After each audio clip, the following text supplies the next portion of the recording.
Hi, and welcome to Vegan Action Waves channel. Today I want to talk about happy meat. During outreach, it's common to find bystanders and members of the public being appalled about the situation the animals are kept in factory farms.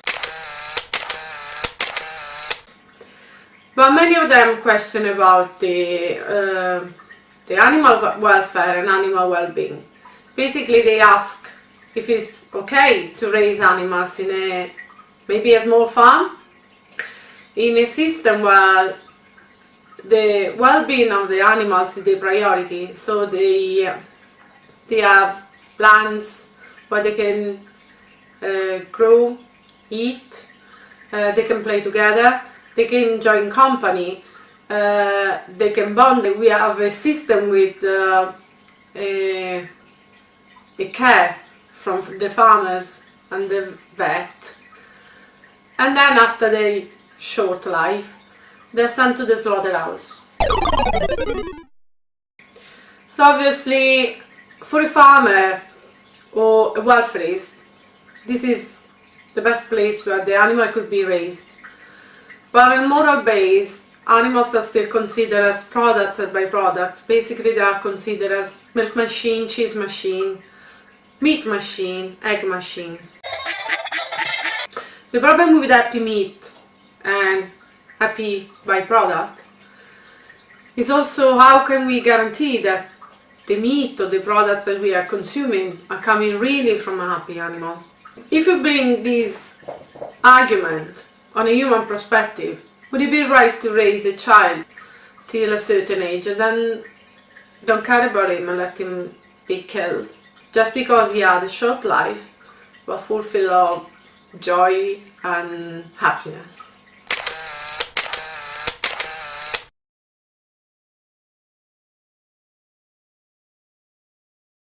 So after debating about the welfare and well-being of an animal, usually members of the public asking us what we're going to do with all these animals now raised for food, and if it's going to be the right things to do, having them extinct because they're not bred anymore.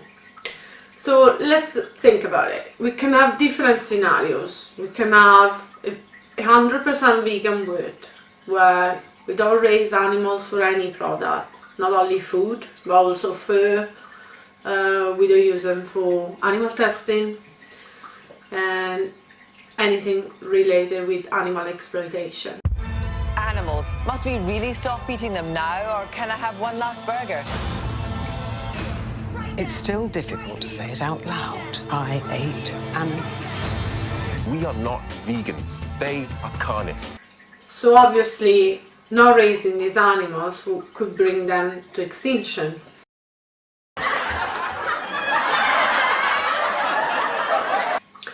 Then we can have the other scenario, the one I discussed before, the one where you can have a happy farm with happy animals but still exploited.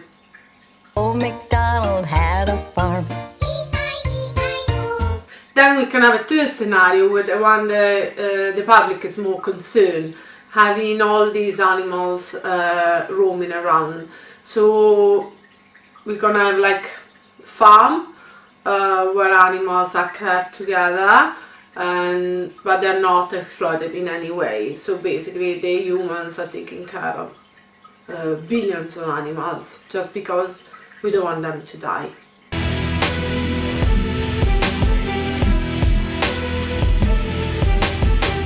So if we want to discuss about benefit, in the first scenario we have a vegan world. Obviously the humans are the ones who are not going to benefit from the situation because they're not going to exploit animals, but the animals don't exist, so they won't face any abuse.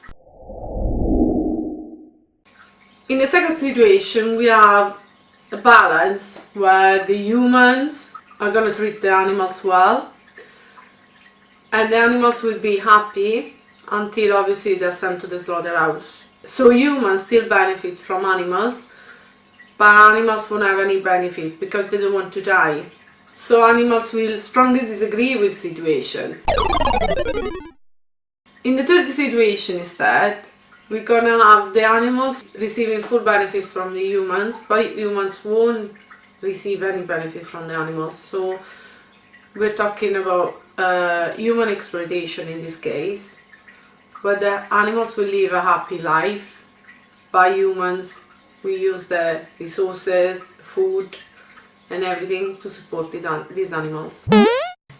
Although we may say this is an extreme scenario, obviously, overall a vegan world, so the first one, it's gonna be the most reasonable situation we can face. Of course, there's not going to be any world where we're going to raise billions of animals. Usually most of these animals are selected through the years to produce more wool, more milk, more eggs, so they probably won't survive alone in the wild.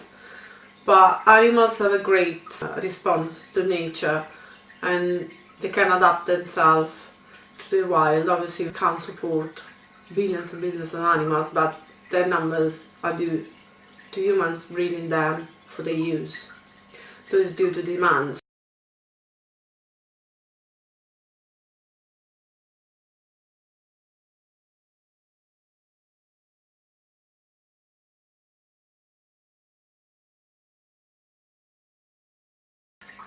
But for the sake of the arguments, let's think about this is the three situations we could face. So if we compare the moral basis to welfare, it's obviously the welfarists who prefer the second option, where animals would have some benefits and humans still benefits. But on a moral basis, no one has the right to use and abuse someone and use them against their will. So obviously, if we're going to use them against their will, we are complaining about the situation, but our complaints are less valid because we gain some benefit from that situation. Producing milk creates a lot of employment. Many generations have worked here. If we closed tomorrow, they'd be on the street. Thousands of farms have closed in recent years. Santos says because the outgoing Kitchener government charges exorbitant taxes on agricultural exports, while investing little in infrastructure. The amount he's paid for a litre of milk has dropped while costs have risen. He says there's been no dialogue between the government and the agricultural sector. Ideally, in a situation where we have a happy meat, so a happy welfare system, well controlled, based on caring, we are still taking the life from an animal, so taking what's theirs against their will. So obviously the moral basis is not acceptable.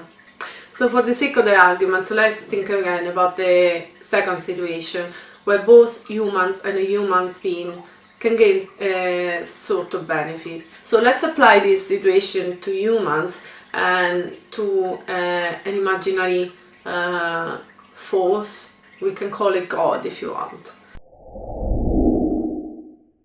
So we have God that brings humans to existence. He gives them a happy life, but it's not a full life. They survive maybe 80 years old, but without a God maybe they could survive 1000 years old.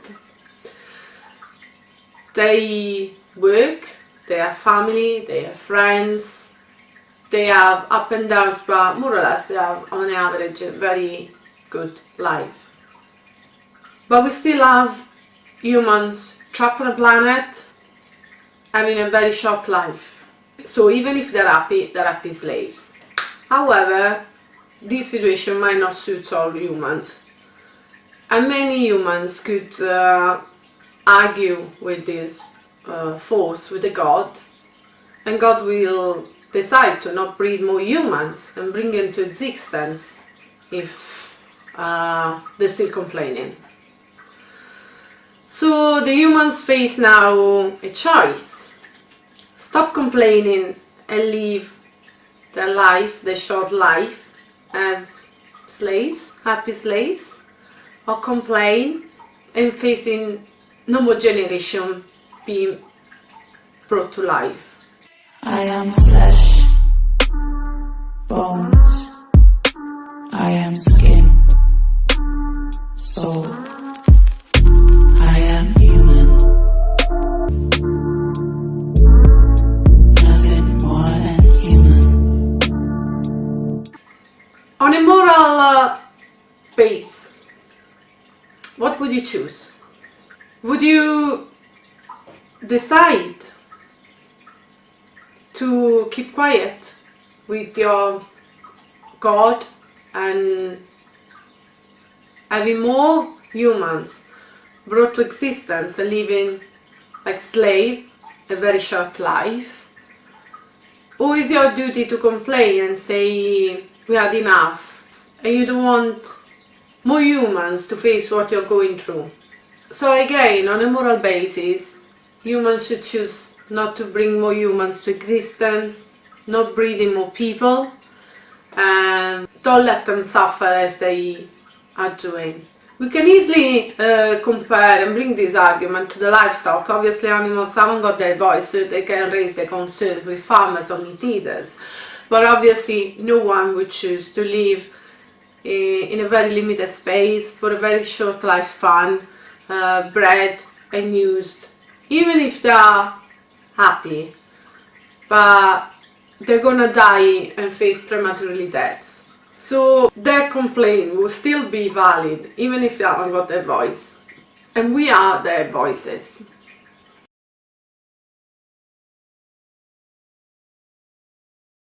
Is there any such a thing as a happy meat?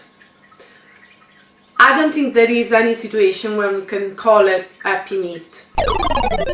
Happy meat is only a way to describe animal exploitation, to let people feel less guilty. Meat eaters are gonna think that the animals are living a happy life, but we are still denying the fundamental rights to a sentient being to live. So which one of the three scenarios I would prefer? Well, ideally I would prefer a vegan world, even if these animals are not with us anymore. As I said, animals can probably survive in the wild, but I wouldn't justify a place where we still exploit animals just to keep them and keep these breeds with us and for us, if they can't survive on their own without human help and care. I am human,